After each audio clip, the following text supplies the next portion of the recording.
ദൈവനാമത്തിന് മഹത്വം. ഉൽപ്പത്തി പുസ്തകം 1-ാമത്തെ അധ്യായം 30-ാമത്തെ വാക്യത്തിൽ ദൈവം മനുഷ്യന് കൊടുത്ത ഒരു പ്രധാനപ്പെട്ട അനുഗ്രഹമാണ് പാർക്കുവാനുള്ള ഈ ഭൂമിയും ഭക്ഷിക്കുവാനുള്ള ആഹാരവും. ദൈവത്തിൻ്റെ വലിയൊരു പ്രൊവിഷനാണ് നമ്മുടെ പാർപ്പിടവും നമുക്കുള്ള ആഹാരവും.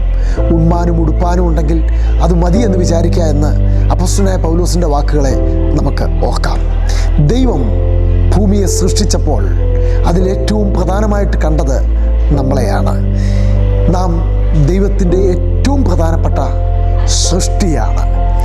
ദൈവം നമുക്ക് ഈ ഭൂമി തന്നപ്പോൾ, ദൈവം നമുക്ക് ഈ ആഹാരങ്ങളൊക്കെയും തരുമ്പോൾ നാം നിവർത്തിക്കേണ്ട, നമ്മിൽ പ്രകടമാകേണ്ട പ്രതികരണങ്ങൾ എന്തൊക്കെയാണ്? ഒന്നാമതായി, നാം ദൈവത്തോട് എപ്പോഴും നന്ദി ഉണ്ടായിരിക്കണം. കരയുന്ന കാക്കക്കുഞ്ഞുങ്ങൾക്ക് പോലും അതതിൻ്റെ ആഹാരം കൊടുക്കുന്ന ദൈവം നമുക്കും ആഹാരവും വസ്ത്രവും പാർപ്പിടം തരുമ്പോൾ ദൈവത്തോട് നാം എപ്പോഴും നന്ദിയുള്ളവരായിരിക്കണം. രണ്ടാമതായി, നമുക്കോ ശാസ്ത്രത്തിനോ ഈ ലോകത്തിലെ അധികാരികൾക്കോ കഴിയാത്തൊരു കാര്യമല്ലേ ദൈവം ഈ ഭൂമണ്ഡലത്തെ നിയന്ത്രിക്കുന്നത്. സമയാസമയങ്ങളിൽ സൂര്യൻ ഉദിക്കുന്നു, അസ്തമിക്കുന്നു.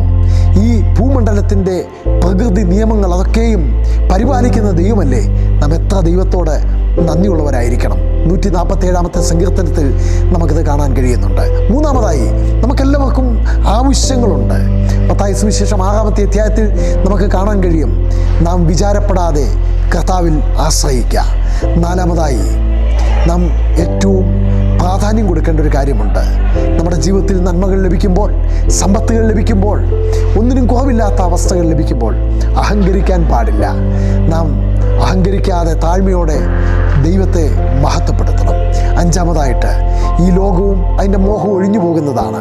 ഈ ഭൂമിയേക്കാൾ വലുതാണ്, ഈ ഭൂമിയിലെ സകല സൃഷ്ടികളെക്കാൾ, ആഹാരത്തെക്കാൾ വലുതാണ് ശരീരവും ജീവനും. മുഴു ലോകത്തേക്കാൾ വിലയുള്ളതാണ് നമ്മുടെ ആത്മാവ്.